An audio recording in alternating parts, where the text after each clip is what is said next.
To activate 5G on Tesco Mobile, you first need the right equipment and setup. First, ensure you have a 5G compatible device. Popular options include Samsung Galaxy S series phones, iPhone 13 or later models, and Google Pixel 6 or newer. Next, make sure your Tesco Mobile plan supports 5G. Most plans include this feature at no additional cost, particularly unlimited data tariffs. Then, verify you're in a 5G coverage area. Check the Tesco Mobile app or website using your postcode to see if 5G is available where you are. Finally, insert your Tesco Mobile SIM card into the compatible device and power it on. The device should automatically detect and connect to 5G if all requirements are met.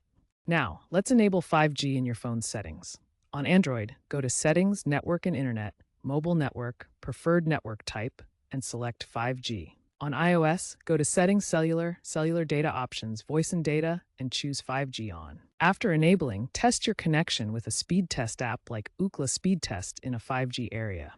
If you can't connect to 5G, ensure your APN settings are correct. The APN should be tescomobile.com, leaving other fields blank. If problems persist, contact Tesco Mobile support for assistance with IMEI checks or SIM swaps.